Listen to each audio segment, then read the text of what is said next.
আসসালামু আলাইকুম। আজকে আপনাদেরকে দেখাবো যে রুফটপ অর্থাৎ একটা ফ্যাক্টরি বা বিল্ডিংয়ের ছাদে দেশি সবেদা রোপণ করলে তার উৎপাদন কেমন হয় এবং সেটা ফল আসতে কতদিন সময় লাগে এবং এই ফলের সাইজ কেমন হয় সেটা একটু আপনাদেরকে দেখাচ্ছি। আপনারাও চাইলে আপনার ফ্যাক্টরি বা বাসাবাড়ির ছাদে আপনারা সবেদা গাছ লাগাতে পারেন। এই সবেদা গাছ লাগানোর পরামর্শের জন্য আজকে আমরা ভিডিও তৈরি করছি।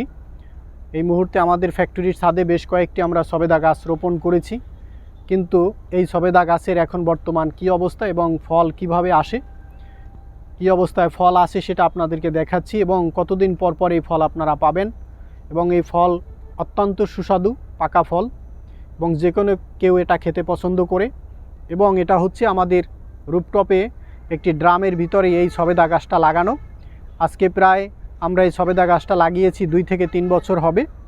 এর ভিতরে আমরা বেশ কয়েকবার আপনার সবেদা এখান থেকে আমরা নিয়েছি, ফল নিয়েছি।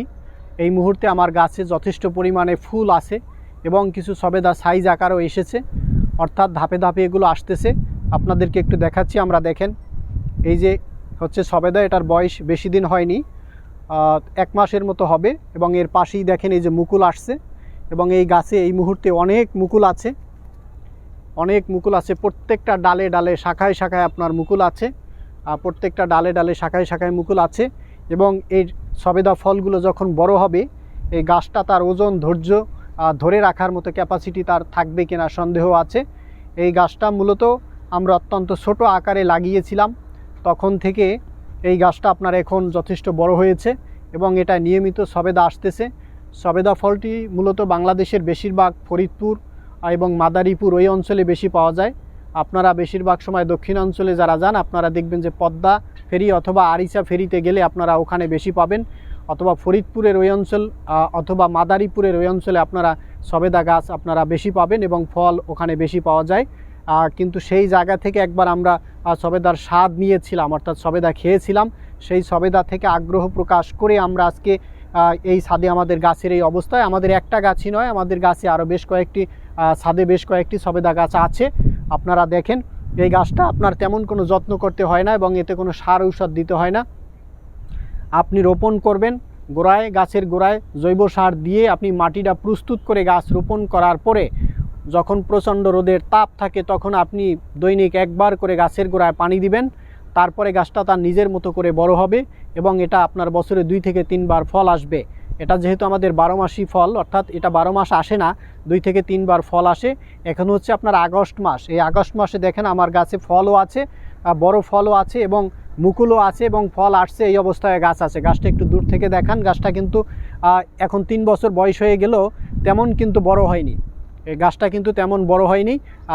সে তার নিজের মতোই আছে, কিন্তু ডালপালা চতুর্দিকে ছড়িয়ে সে নিয়মিত ফল আমাদেরকে দিচ্ছে।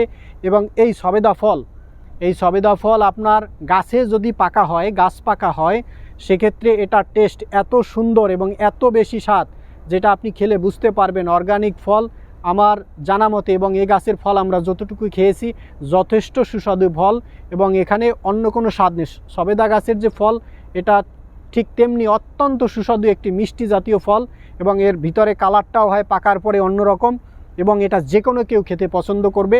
আমরা আপনাদেরকে বলবো, যদি আপনার বাসা ফ্যাক্টরি বা বিল্ডিংয়ের ছাদে যদি ওপেন স্পেস থাকে আপনারা সেখানে রোপণ করতে পারেন, তেমন কোনো কষ্ট নেই। প্রচণ্ড রোদের তাপে আপনি দৈনিক একবার করে 1 বালতি পানি দিলেই গাছটা জীবিত থাকবে, আপনাকে নিয়মিত ফল দিবে। আর যদি বৃষ্টির দিনে আসে সেক্ষেত্রে আপনার ফল আপনার তেমন পানি দেওয়ার কোনো দরকার নাই, তবে গোড়ায় আপনাকে একটু খেয়াল করতে হবে। দেখেন এই যে ড্রাম, এই ড্রামটা আমাদের মাটি এই অবস্থায় আছে। এই ড্রামে যদি পানিতে ভরে যায়, বৃষ্টির পানিতে ভরে যায় এবং সে পানিটা যদি এখানে জমে থাকে, সেটা নিয়ে আমরা একটা ভিডিও বানাবো।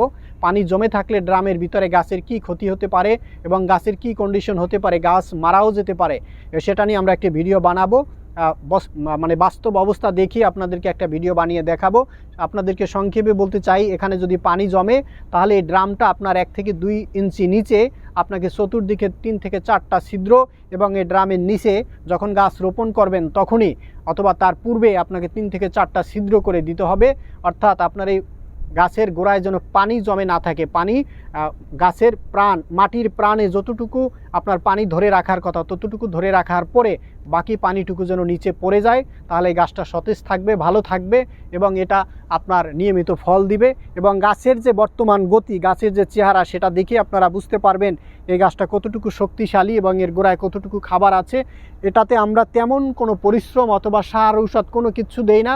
শুধু যখন প্রচণ্ড তাপে গোড়ার মাটিটা শুকিয়ে যায় তখন বিকেল 5টা থেকে 6টার মধ্যে আমরা 1 বালতি করে পানি দেই, তাতে এই গাছের অবস্থা। আপনারা রোপণ করতে পারেন এবং এই দেশি সবেদা রোপণ করার ক্ষেত্রে যদি আপনাদের কোনো পরামর্শ প্রয়োজন হয়, আপনারা আমাদের ডিসক্রিপশনে দেওয়া নাম্বারে ফোন করবেন, আমরা আপনাদেরকে জানিয়ে দিব। এবং আমাদের ভিডিও যদি আপনাদের ভালো লাগে আমাদের চ্যানেলটি সাবস্ক্রাইব করে আমাদের সঙ্গেই থাকবেন।